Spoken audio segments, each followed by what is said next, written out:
Hey, RetconRaider here.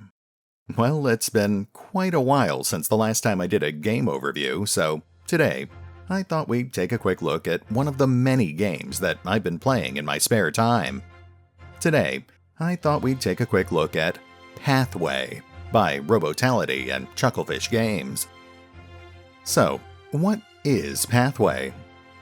Well, at a glance, it's a roguelike strategy RPG with a heavy focus on randomized encounters and fast-paced, turn-based combat, all set against a pulp-adventure backdrop heavily inspired by franchises like The Mummy and Indiana Jones.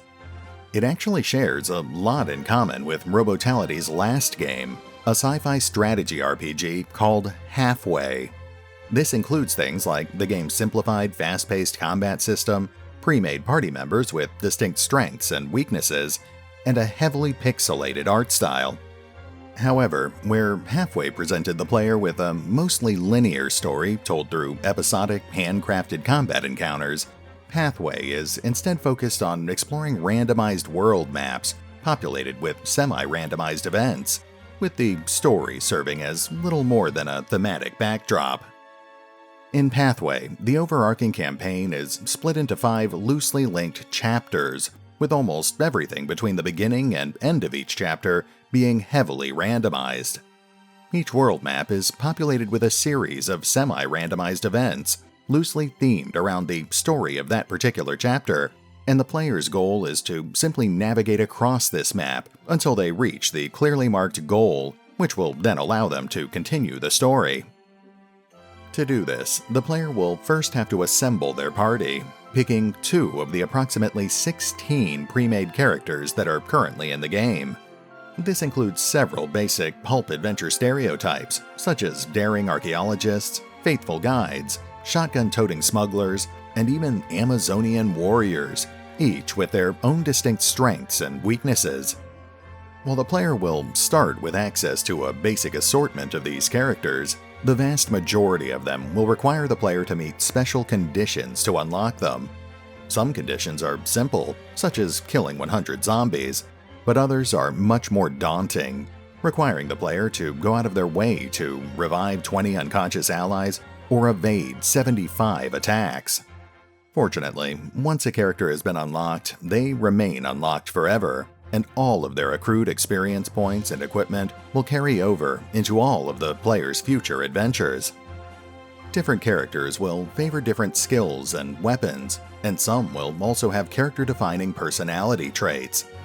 These will not only influence their effectiveness in combat, but may also influence how they react to the various events and characters they encounter during their travels. This will often benefit the player, but some characters will also possess negative personality traits, with things like greed or superstition potentially hamstringing the party at the worst possible moments. The player will also be given a small allotment of ammo and fuel, which they'll have to keep careful track of as they work their way from one encounter to the next. While some of these encounters are purely narrative in nature, the vast majority of them will instead result in short, fast-paced combat scenarios. The player will frequently stumble across things like German ambushes, zombie-infested labs, and sinister cult rituals. And when they do, the game will shift into tactical turn-based mode, and the player's party will quickly find themselves fighting for their lives. The player will actually spend the vast majority of their time dealing with these various tactical encounters. Fortunately, the combat system is fairly straightforward, designed for both accessibility as well as streamlined, fast-paced combat. Units move and attack using a basic 2-action system, movement and attack ranges are clearly marked, and directional cover makes it easy to tell if your heroes are properly protected. The average combat encounter will last roughly 2 to 5 minutes, though this will obviously vary depending on the strength of the player's heroes, as well as the overall difficulty of that particular adventure. Of course, that's not to say that combat is easy, though it can become somewhat predictable. Once a combat scenario is started, the player must see it through to the end. There's no retreating or tactical withdrawals. The player will almost always be outnumbered, and units dole out significant damage with every attack. While most heroes come standard equipped with some sort of ablative armor, all it takes is a single bad turn to leave them bleeding out in the dirt. To survive, the player will have to learn how to make the most of the limited resources they have available. Different types of weapons serve very different purposes on the battlefield. Blades, for example, favor a high-risk, high-reward style of combat, often one-shotting enemies with a single brutal attack, but at the cost of potentially leaving the hero exposed and vulnerable afterwards. Sniper rifles, on the other hand, have tremendous range but do comparatively minor damage. However, they're also the only weapon that can actively interrupt an enemy's action. With careful planning, a properly positioned sniper can keep the most dangerous opponents at bay, while the player's other heroes mop up the rest of the battlefield. The player will also need to account for things like bandages, repair kits, and grenades, all of which require special skills to use on the battlefield. While the player can certainly field a party of nothing but heavily armed and armored killing machines, they'll find themselves at a grave disadvantage should they find themselves in need of a proper healer when one of those characters falls in mid-battle. However, even if the player's party falls in battle, their current quest will fail, but their campaign will continue. The fallen heroes will be temporarily unavailable as they recover from their wounds, but the player will otherwise be able to just pick out a new party and try again. Since character progression is persistent from one adventure to the next, heroes will naturally grow stronger over time, even if they fail to accomplish their goals. The player's money will also carry over as well, allowing them to purchase minor upgrades between each adventure. That means that eventually the player will prevail, as their increasingly powerful heroes find it easier and easier to defeat the challenges that were previously giving them trouble. Now, ultimately, this serves as both one of the game's biggest strengths but also one of its biggest weaknesses. While the continual sense of progress does reward the player for their persistence, it also means that there's no real penalty for failure, other than lost time. It's really just a matter of perseverance, playing the same adventure over and over again until the player is lucky enough to actually reach that adventure's goal. Which, of course, brings us to the game's second major flaw, which is its very heavy reliance on RNG, presumably to simulate difficulty. While most games of this sort do rely on RNG, Pathway might be a game that takes this a little too far. It's one thing to rely on RNG for things like attack and defense rolls, for example, but Pathway also uses it for just about everything else. RNG is used to determine the events the player will encounter, as well as the results of whatever choices the player might make.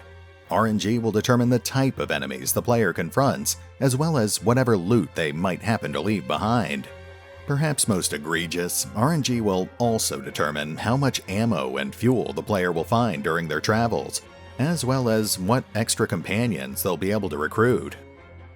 While the player does have some small degree of influence over many of these things, through carefully plotted routes or carefully picked hero skills, they are still ultimately at the mercy of the dice.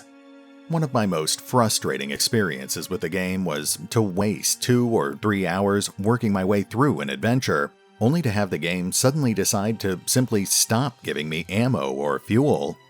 Suddenly, my expedition would be inexplicably and irrevocably doomed, through no real fault of my own. Given that your character progress is persistent, this really wouldn't be so bad, if not for the game's third and perhaps most glaring flaw. Unfortunately, while Pathway is a very interesting and entertaining game, it's also very repetitive. The average adventure, for example, will span 2 maps with roughly 20 encounters per map. This means the player will frequently encounter the same event multiple times, sometimes even on the same world map, and especially if they're forced to replay a scenario more than once. On top of that, there are only really 3 types of enemies in the entire game: cultists, Nazis, and zombies. While combat is fast-paced and fun at first, it will quickly grow repetitive and predictable as the player learns how to deal with the very limited number of enemy units. Sure, enemies will slowly gain more health and inflict more damage at higher difficulty levels, but the underlying strategies to defeat them will largely remain the same. Fortunately, the game does appear to be built with expansion in mind, and the developers have already confirmed that they are indeed planning additional content. Still, between the 5 chapters and various unlockable challenges, I think it's fair to estimate a solid 15 to 20 hours worth of gameplay before it starts feeling a little too repetitive. All things considered, that's not that bad, especially considering the very modest price tag of just $16 US. Ultimately, I think I would be comfortable recommending Pathway to anyone who's looking for a fun, strategy-light adventure to help kill some time. While Pathway is definitely a flawed game overall, it still offers some fairly enjoyable content for a very reasonable price. Besides, like I said, the developers are promising to continue providing even more content for the foreseeable future, which would certainly go a long way towards offsetting at least some of the game's more obvious flaws. Then again, you certainly don't have to take my word for it. As always, if Pathway looks like the sort of game that you might enjoy, then I encourage you to go check it out for yourself. You can find out more about Pathway on the official website, the official Facebook page, the official Twitter feed, or the store page over on Steam. As always, links are in the description.